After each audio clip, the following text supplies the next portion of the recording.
My name is Dan. I'm 46 and I work in cybersecurity, the kind of job that most people pretend to understand but quietly find boring.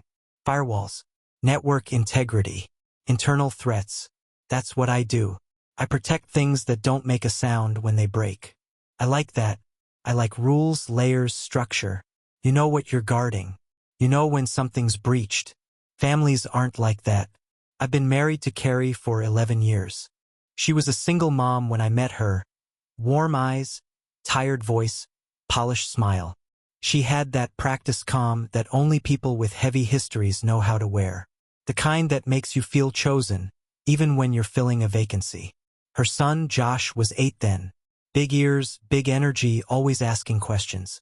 He was wary at first, then clingy, then quiet. But I was patient. I moved in slowly.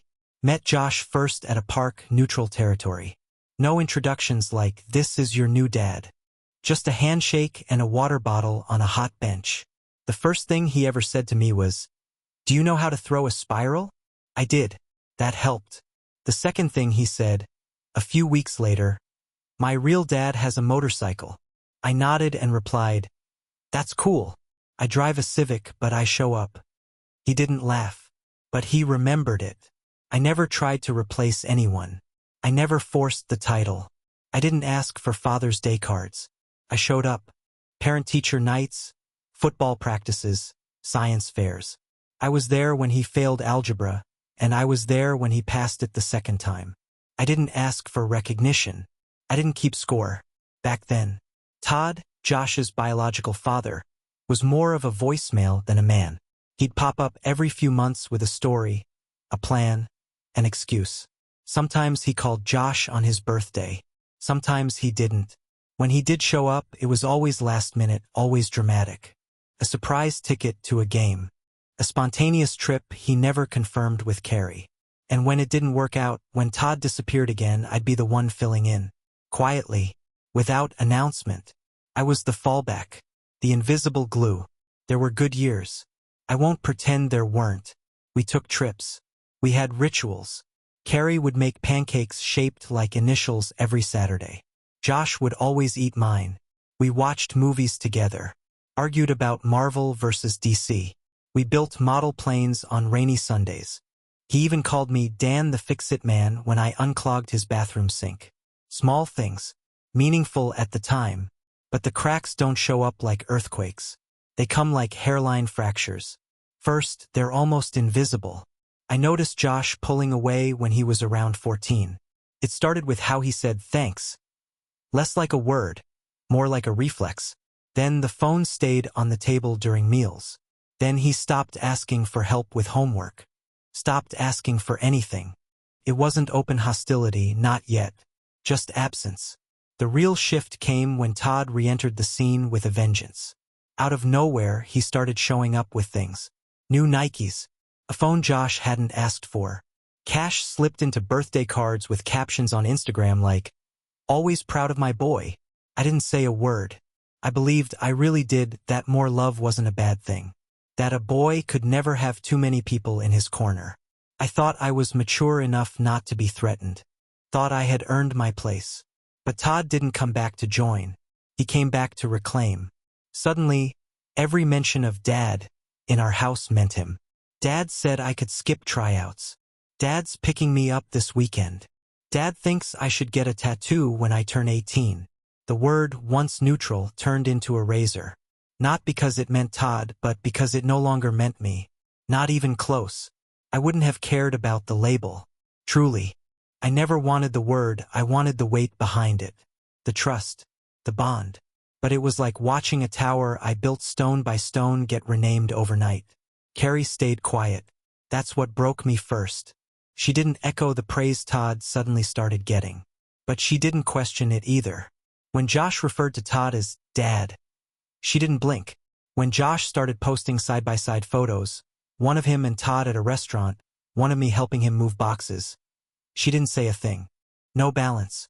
No acknowledgement. The house changed, but the silence was louder than any slam of a door. I remember one night, maybe a year ago, I came home with tickets to a Bulls game. Josh was in the living room, earbuds in, texting. I handed him the envelope. He opened it without looking at me, nodded and said, "Cool. But Dad already got us tickets for that weekend." I stood there. I had waited 3 weeks for those seats. Carrie walked in, saw the exchange, said nothing, not a word. After Josh went upstairs, I asked her, "Did you know he had tickets with Todd?" She shrugged. "Josh said it came up last minute. I didn't think you'd mind." Didn't think I'd mind. That night, I laid in bed staring at the ceiling, and the only thing I could think was, I used to matter more than a shrug. The more Todd showed up, the less I did. Not practically, I still paid for everything. Groceries, utilities, Josh's braces, the car insurance when he got his license. I kept the lights on, kept my mouth shut. But emotionally, I was fading, and they let me fade. Josh began to treat me like furniture. Functional, present, but unnoticed unless missing. He'd ask for gas money through Carrie. Ask to borrow the car, but only through her. At dinners, he spoke around me, not to me. If I chimed in, he'd look to his mom for confirmation. Like I was the assistant, the proxy, and Carrie let him. I asked her once when we were alone in the kitchen, "Why don't you say something when he ignores me?" She took a long breath, rinsing a mug in the sink. "Dan, he's figuring things out. He's 17. It's complicated." No, it wasn't. It was simple. He had decided I was unnecessary, and she had decided not to correct him. What people don't understand is rejection doesn't always scream. Sometimes it just stops speaking your name. Sometimes it moves around you like you're not in the room. I wasn't angry yet. Not really. Just numb. I stopped planning outings. Stopped initiating talks. If Josh wanted help, I waited for him to ask. He rarely did. And Todd? Oh, he got louder. More posts. More gestures. A weekend trip to Florida, some overnight ski thing, no coordination, no discussion. Just texts from Josh telling us after the fact, "Dad and I are flying out Friday." As if we were roommates he was informing, not parents he lived with. It wasn't competition I felt. It was erosion. I was watching something I built being slowly gutted. Every sacrifice I made turned invisible. Every memory I held alone. The times I stayed up with Josh when he had strep. The nights I drove to get him after parties when he was too drunk to call his real dad. The lectures I gave when he failed math, not in anger but in belief. I believed in him more than he ever knew. Still do. But belief, it turns out, isn't louder than blood. And in our house, blood started rewriting the story. I didn't explode. I didn't confront. I didn't try to reclaim the word dad. I just started to listen. Really listen. And what I heard, in the silence, in the smirks, in Carrie's shrugs, was this: I was here, but I was no longer home. It happened the night I received my company's top contributor award. I don't chase recognition. Never have. But this one mattered. The project was hell. A solo assignment that pulled me through 18-hour days and cost me a few layers of skin. 2 firewalls, 3 audits, and 1 ransomware breach later, I'd patched a hole that could have sunk the whole operation. The award was quiet, corporate, just a black-tie dinner in a hotel ballroom downtown. A soft light on the stage. Polite round of applause. But still, it mattered. I invited Carrie. And Josh. I thought, maybe a gesture like this would reconnect something. Let him see what I do when I'm not fixing his car or refilling the fridge. Let him see what I build when I'm not being ignored at dinner. Let him see who I am beyond the man who pays. He wore a wrinkled blazer and didn't tuck in his shirt. I didn't care. I was glad he came. The table was long. 10 people from my team, a few partners, the company VP, white linens and silver flatware. The air smelled like salmon and ambition. When they called my name, I stood. Smoothed my tie. Carrie clapped. Josh sipped his drink.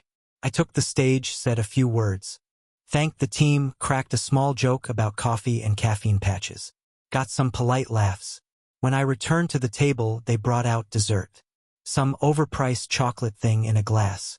And then, the moment, came like a clean blade. The VP, a younger guy with a loud tie, smiled and said, "Honestly, Dan practically owns this place now. It was just a joke." A compliment wrapped in company flattery. Nothing new. And that's when Josh leaned back, looked straight at the table and said, with a smirk that split the room, "He doesn't actually own anything. He just pays." The words landed like coins tossed onto a coffin. A few people laughed. Uncomfortable, confused. Couple looked at me. One woman blinked and glanced at her fork. I looked at Josh. He wasn't joking. Not really. He had that look. The one teenagers wear when they're proud of being cruel. When they think they've said something clever. His smile was small, measured, like a lit match. I turned to Carrie and saw nothing. Not surprise, not defense, not even discomfort, just neutrality. Her eyes dropped back to the table, as if the comment had passed like wind. I didn't flinch. I didn't speak.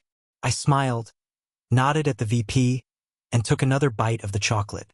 My hands were steady. My throat was tight, but I didn't choke. I finished dessert, thanked my team, took Carrie and Josh home in silence. The next morning, I was in HR by 8:15. No emotion, just paperwork. Josh had been on my health insurance since he was 10. I added him without a second thought when Carrie and I got married.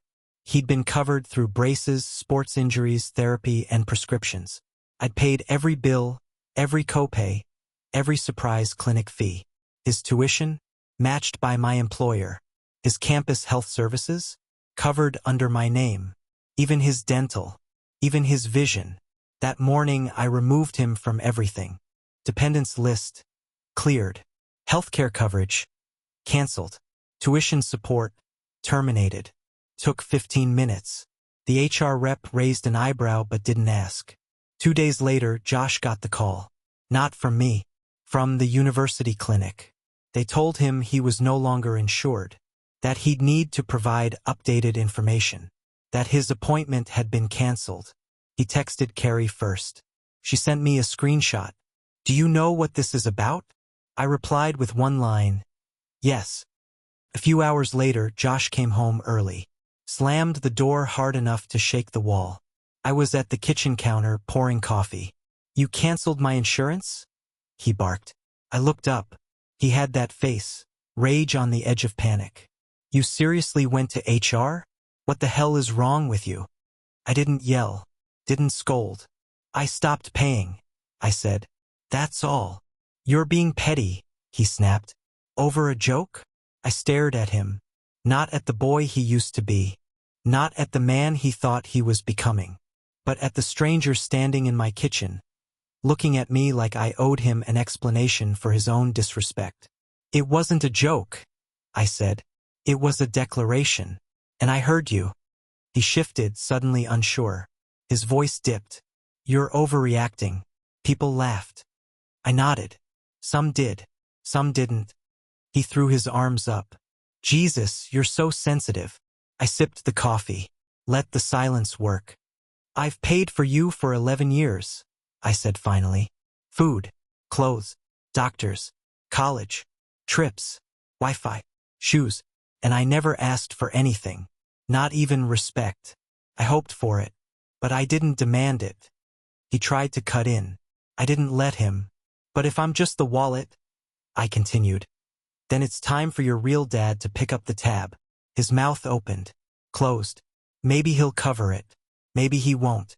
But I'm done. Carrie walked in then. Heard enough to know. She looked between us. Her face was pale, but her voice was still soft.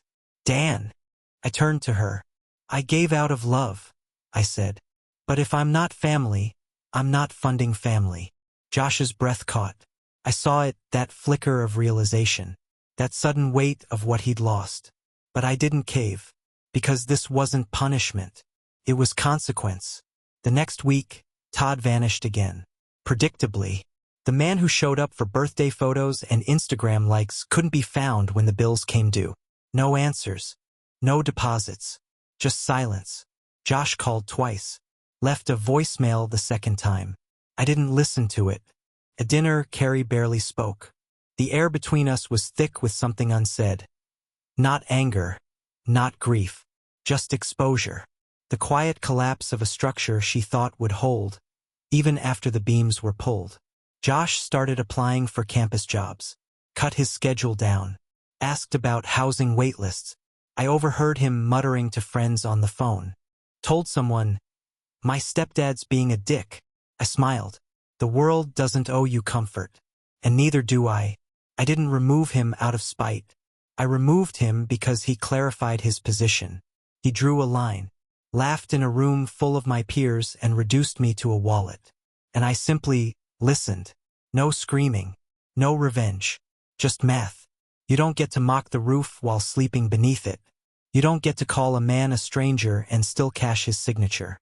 I stayed in that house, but something shifted. I wasn't the foundation anymore. I was a tenant, a quiet observer. No more reminders, no more offers. I answered only when spoken to. Josh had chosen what kind of man I was in his life. Now he would live with that choice. And Carrie? She didn't argue. Not really. She looked at me differently now. Like a vase that had fallen but didn't shatter. Something breakable. Something she wasn't sure how to pick up. She'd ask, sometimes in soft tones, "Don't you think this is a bit much?" And I'd reply, "No," because it wasn't a reaction. It was a policy, and I was just enforcing it. I didn't restore a single thing. That's what you need to understand first. There was no quiet reversal.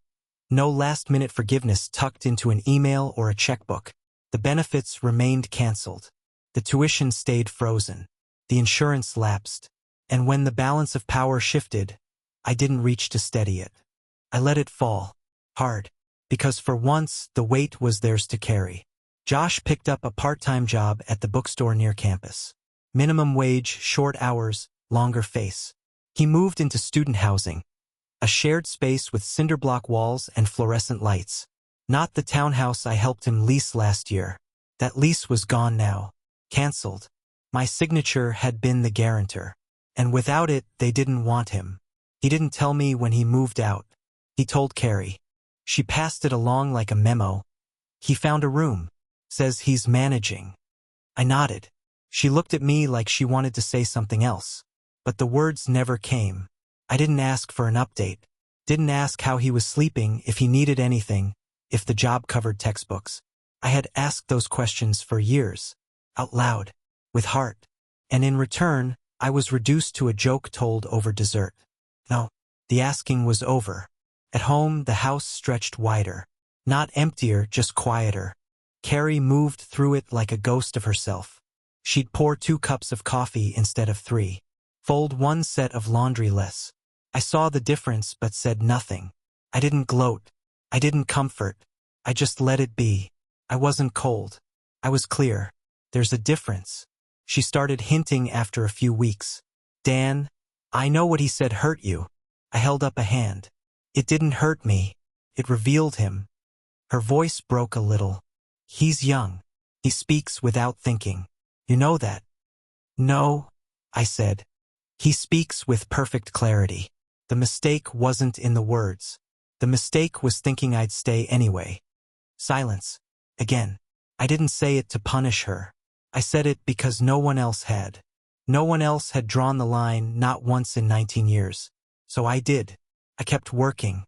Cooked my own meals. I stopped asking what Josh was doing, where he was, how he was getting by. That wasn't mine to carry anymore.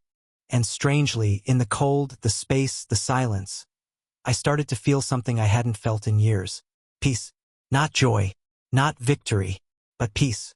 That heavy stillness that comes when you're no longer bending around someone else's disrespect. When you've stopped explaining yourself to people who decided long ago not to hear you. I came home. I sat on the couch. I read. I didn't look at the door, waiting for someone to walk through it. Weeks passed. Then months. And then one evening he came back. Not with a suitcase. Not with an apology rehearsed or dripping in panic. Just with an envelope.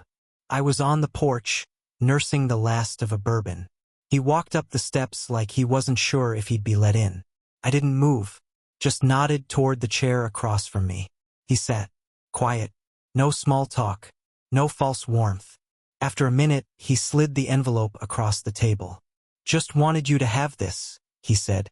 I opened it. Inside was a photo. Josh in a graduation cap and gown. Standing alone on the quad, holding a degree. No crowd, no balloons, no hashtags. Just him. Grown. Tucked behind the photo was a single piece of notebook paper. Folded 3 times. I opened it. The handwriting was still the same. Slanted. Uneven. Took longer. Was harder. But I paid for it myself. Didn't think I could. But I did. You didn't have to help all those years. But you did. Thank you. No signature. No request. I folded it and set it down. We sat in silence for a while. The kind of silence that doesn't demand to be broken. He didn't ask if I forgave him. I didn't offer to pay his loans.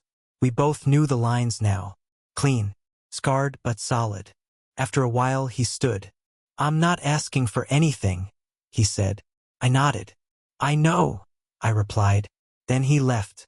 That night, I slid the photo into a folder in my office drawer. The same one where I used to keep his insurance forms. His scholarship paperwork. Copies of his birth certificate for the FAFSA. I put it there not out of bitterness but for closure. Because the truth is this. Sometimes a man gives everything. Quietly. Without applause. Without thanks.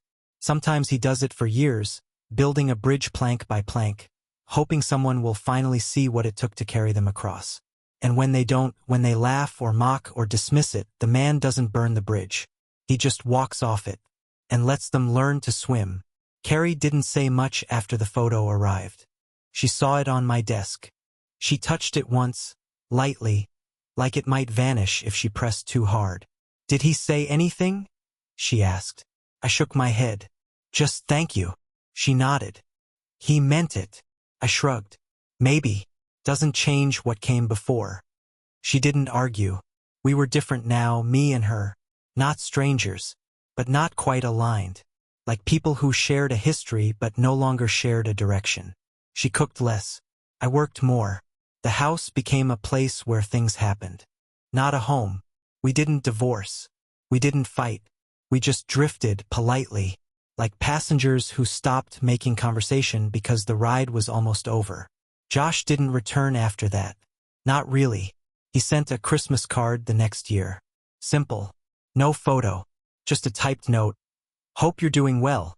I replied with a gift card to a hardware store. Practical. Undemanding. There was no reconciliation. Just a new arrangement. Colder one. But honest. And in the honesty, I found something I hadn't realized I needed all along. Dignity. Not pride. Not vengeance. Just the quiet weight of knowing I had held the line. That I hadn't begged to be respected. That I had walked away not because I stopped caring, but because I refused to be reduced again. I still hear Carrie, sometimes, talking to him on the phone. Brief calls. Surface-level warmth. She still asks him if he's eating, if he's working too much, if he's met someone new. She never mentions me. I don't ask. That chapter's done. Now and then, I pass the photo in the drawer. I don't take it out, but I don't throw it away either. Because what I gave mattered, even if it didn't last. Even if it ended with silence and an envelope. Even if the boy I raised never really called me Dad. There's no clean ending to this kind of story. No credits rolling over music. No speech in the driveway where everything is made right. No final hug. No whispered, I'm sorry, that rewrites the past. Real life doesn't work like that. Not for men like me. Instead, it just levels out, like dust settling after a collapse. Josh graduated. Carrie and I stayed married, technically. But something between us never stood back up. She still sleeps on her side of the bed. Still makes 2 cups of coffee some mornings, even when I leave mine untouched. But the music between us stopped playing. All that's left now is habit. I live a quiet life. My work fills the hours. I keep my garden trimmed. I clean the gutters myself, not because I have to, but because it reminds me that some things still obey effort. Some things, if maintained, don't fall apart. Not like people do. Every now and then, someone at work will ask if I have kids. I say no. And they nod like that makes sense, like I chose that path. And maybe I did, eventually. I used to correct people. Say, I raised a stepson. But the older I get, the less I feel the need to explain a legacy that someone else erased. What do you call 18 years of effort that ends with a shrug? What do you call sacrifice that no one remembers but you? You call it silence. You call it adulthood. You call it a lesson. The truth is, I never wanted to be called Dad. I didn't need the word. I needed the weight behind it. The recognition. Not in public, in private. The kind that doesn't need to be said out loud to be real. But here's what I've learned. You can't keep pouring into someone who sees you as a utility. You can't keep funding affection, hoping it will grow into love. Eventually, it becomes a transaction, pattern, a trap. And every time you give, you confirm it, that your value is tied to your wallet, your patience, your silence. And when that silence breaks, when you finally say, enough, the people who benefited most will call it cruelty. They will call you bitter. They will call you heartless. Because the machine you maintained no longer runs, and they never learned how to turn the crank themselves. That's what happened to Josh. He never learned to stand on his own because I always stepped in. Quietly, steadily. And when I stopped, when I let the full weight of his choices land where they belonged, he stumbled. Hard. But stumbling isn't cruelty. It's growth. Letting someone fall doesn't mean you pushed them. It means you stopped pretending they could fly. Carrie still looks at me sometimes with something like grief in her eyes. Not for what we lost, but for the version of me she once relied on. The man who always swallowed it. Who always made peace in rooms that didn't welcome him. But I've stopped making peace where there is no war, just erasure. Josh carved his definition of me out loud. In public. In front of peers and strangers. And he meant it. That's the part no one wants to say out loud. He meant it. He wanted to make me small, disposable, replaceable. So I let him. I stepped back. Let the cost return to the people who deserved the bill. And what happened? He adapted. He learned to pay, to cook, to call doctors himself. He did what he said he didn't need me for. And in that struggle, he became something closer to a man. Would it have happened if I had stayed? Maybe not. Maybe he'd still be coasting on a man he didn't respect. There's a lesson in that. For me, not just for him. You can love someone and still choose to leave them alone. You can care and still walk away. Because self-respect is not the opposite of love. It is the foundation for it. Without it, everything you give becomes contaminated, conditional, desperate. And one day, you wake up and realize you're not a stepfather. You're a donor. A background figure whose only role is to support a story you're not allowed to shape. I stepped away to protect what was left of myself. And I don't regret it. Not because it made me stronger. Not because it proved a point. But because it taught me this. If someone needs you only when you're silent, then they never needed you. They needed the silence. Josh sends a card every now and then. Always typed. Always short. He writes like someone doing maintenance. Not repair. And that's fine. I don't need a son. I needed dignity. And I took it back. He called once a year after graduation. Just to talk. I let it ring. Then I let it go. Some things belong in the past. I still have that envelope. The photo. The note. They live in the back of my filing cabinet behind old tax records and job reviews. I see them sometimes when I'm digging for something else. And I feel nothing. Not hate. Not sadness. Just clarity. I see what I did. What I gave. What it cost. And I know I wasn't wrong. I know that love without boundaries is self-erasure. And that forgiveness does not require reunion. You can forgive someone from a distance.